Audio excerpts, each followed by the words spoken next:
Salut chers internautes et bienvenue dans ce tout nouveau podcast, je suis content de te retrouver, on va continuer notre périple à travers l'Inde et aujourd'hui on fait un arrêt à Jaipur, la capitale de l'état du Rajasthan, surnommée également la ville rose. Tu comprendras aisément pourquoi.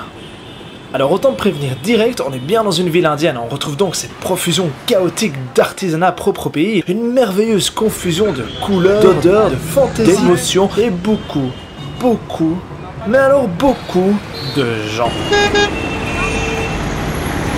Et c'est pour ça qu'on vient, pour en prendre plein les mirettes. Et d'ailleurs en parlant de s'en prendre plein les mirettes, j'étais un peu trop vite là. Je devrais revenir en arrière pour directement te parler du joyau de la ville, le diamant brut de Jaipur, les cochons à poil ras du lac... Non, attends, c'est pas ça. Ah voilà, le paneer butter masala. Non, c'est pas ça, mais ça c'était bon ça. Attends, je vais revenir là-dessus à la fin de la vidéo, mais d'abord je vais te parler de... Ah, le voilà, le fort d'Amherst. Merveille de l'architecture indienne construite au XVIe siècle avec des cours, des temples, des jardins, des touristes. Bonjour touristes. Des portes monumentales, des palais de glace, bref, un endroit stupéfiant qui m'a laissé stupéfait et qui est d'ailleurs reconnu en tant que tel, puisque c'est un des monuments le plus visités du pays, le premier étant, eh ben je te le donne en mille. Taj Mahal. Je ne me le fais pas dire. Et alors c'est vraiment cool parce que pendant cette visite, eh bien, tu peux te balader librement à travers la forteresse et t'enfoncer dans les recoins cachés de l'histoire indienne. Attends, n'allons pas trop profond non plus, remontons d'ailleurs à la surface parce que je sais pas toi. Moi cette page culturelle m'a juste donné super faim et je connais l'endroit parfait pour régler ça. Bienvenue dans le restaurant de l'hôtel Crown Plaza de Jaipur. Par souci de transparence, je te rappelle d'ailleurs que ce voyage est... Ouh, ça a l'air bon ça. Ouh là là, c'est quoi ça? Qu'est-ce que je disais? Par souci de transparence... Ah oui, que ce voyage est sponsorisé par l'agence belge Kiss and Fly dans le but de te montrer un peu l'expérience indienne que cette compagnie te propose.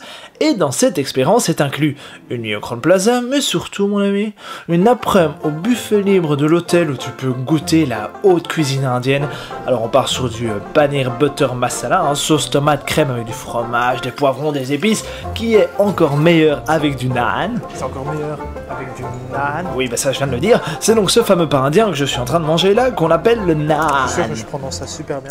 On enchaîne sur le lassi, une boisson indienne traditionnelle qui a du chien puisqu'elle est préparée à base de yaourt, de yagourt. Enfin bref, ça passe crème quoi. Je te présente pas le curry, on va directement au dal, une purée de lentilles jaunes qui t'emmène à des milliers de kilomètres de chez toi en aller simple vers le pays des mille et une saveurs. Et quand il y en a plus, il y en a encore, le dessert, enfin les desserts arrivent et tu peux juste pas passer à côté de par exemple le gulab jamun ou le mung dal. Et pour ça, je vais pas te gâcher la surprise, il faut que tu goûtes par toi-même. À la fin, tu termines par la fameuse réplique « Je peux plus rien avaler, moi !» Tu bouges plus de l'hôtel et tu vas te coucher à 18h30 parce que le lendemain, tu pars tôt pour Agra et il paraît que là-bas, il y a une des 7 merveilles du monde. Mais ça, c'est pour la prochaine vidéo, le 8e et dernier chapitre de notre série Bouge ton kicks en Inde, que l'on va conclure en apothéose, donc rendez-vous là-bas et repose-toi bien parce que ça va envoyer du lourd.